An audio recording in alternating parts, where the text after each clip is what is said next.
May Formanis po. Obi, kayo ay barangay Tanod. Opo. Kayo tay, ano pangalan niyo? Tonyo Villarta po, team leader ng tayo. Leader ng Tanod. Kayo naman? Init Carlo de Lima po, Tanod din po. Bagong recruit. Opo, Ay, ilang taon ka ngayon? 22 po. Pero eto may natatangi tayo. Si Nanay. Pangalan mo, Nanay? Anelita Mahusay, Kayo ay isang Tanod. natatanging babae sa mga tanod dito sa barangay na ito. Ma'am, paano ho kayo napasok bilang barangay tanod dito? Pinasok ako doon kasi yung asawa ko, dati. Tapos pinasok niya ako rito. Tapos ano yung naging kwalifikasyon para matanggap ka bilang tanod? Dahil nakita mo ba kung anong trabaho? Ano bang naging kwalifikasyon para makapasok? Ano yung mga kailangan nilang makita sa'yo para makasali ka sa kanilang team bilang tanod? Yung kasipagan sa trabaho. Ano ang ginagawa ng mga tanod? Specifically, kayo, ano ang ginagawa nyo sa araw-araw? Sa akin na babae, pag may hinuhuling babae, ako ang iprot. Ano ho yung bukod sa pagharap mo sa mga babae ang inyong kailangang asikasuhin? Ano pa yung ibang ninyong ginagawa bilang barangay tanod na babae?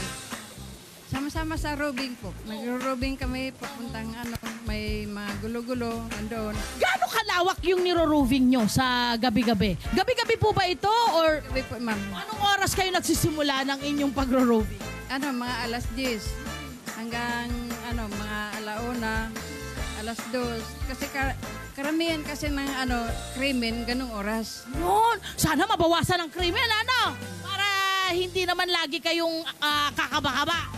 Ayan, bilang babae, kasi talaga itong ganitong klaseng parang responsibilidad, na parang for so long, nakatoka po sa mga lalaki, no?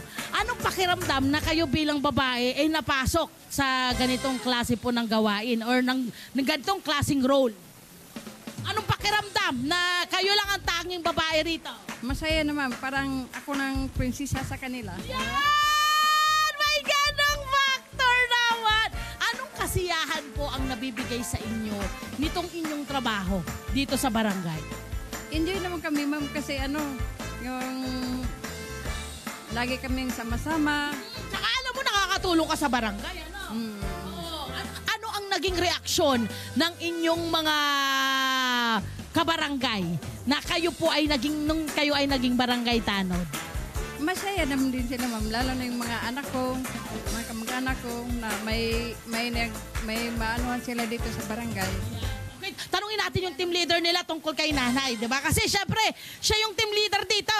Sir, pangalan niyo po nga ulit. Sorry, pasensya na. Antonio Sir Villarta. Antonio, syempre, nung nagdesisyon kayo na kunin si Nanay, ano yung naisip ninyo? Bakit nyo kinuha siya? Kasi usually nga, puro mga lalaki ang kasama ninyo, hindi ba for so long? Ngayon lang kayo nagkaroon ng babaeng tanod. Yes, ma'am. Ano yung naisip niyo? Bakit na, it's time. Kailangan meron na tayong kuning babae. Regarding po siya sa kaya ginawa namin siya, ma'am. Dahil po sa pag meron kami mga responde, dapat pabayang nagwawala, babae po ang hinaharap namin. Oo. Bakit po? Bakit? Kasi bawal po namin hawakan yung babae, baka kami mademanda kami nang wala sa lugar. At ako nang unang babae talaga, una namin pinaprod para sa amin. Ano ho ang naging malaking tulong po niya bukod ho sa, di ba, siya ang humaharap sa mga babae? Ano ang naging kontribusyon ngayon ni Nanay dito sa inyong grupo? Bilang contribution niya sa barangay, lalo sa area niya, siya mismo ang nagkakaroon ng away, siya mismo ang maharap, pinupuntahan niya. Nakita nyo na ang kakayahan ninyo ay kaya rin palang gawin niya? Anong obserbasyon ninyo? Sipag, ma'am. Kayang-kaya siyang kumuha yung responsibilidad niya sa barangay.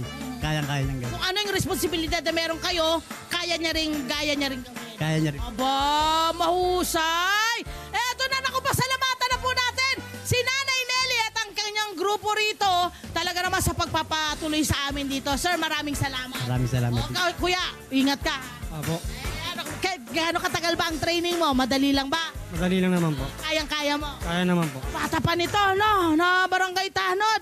Bakit mo naman pinasok itong pagbabarangay tanod? Pinasok lang po ako dito ni Mama. Kumusta naman? Kumusta ang iyong experience? Okay naman. Ano yung mga experience mo na ngayon bilang bagong barangay tanod? Marami po akong nalalaman about po sa mga kaso, sa mga krimen, mga ganun po. Tsaka syempre, para sa pagpapanatili ng katahimikan at kaayusan sa barangay. Yun dapat ang maging number 1 na kanilang dapat ginagawa. Kayo, sir! Anong nakaka-proud sa pagiging barangay tanod? Ano po, okay naman po, masaya naman din po kahit paano, medyo tahimik ka ating barangay. Hi! Sumala mo dyan na profile, mga Kanet 25. This is Love Anyo Verbo for more love to the pet and everything updates. Just click the subscribe button and follow us on our Net25 social media pages at Net25 TV and Net25 Entertainment Facebook. See ya. I love ya.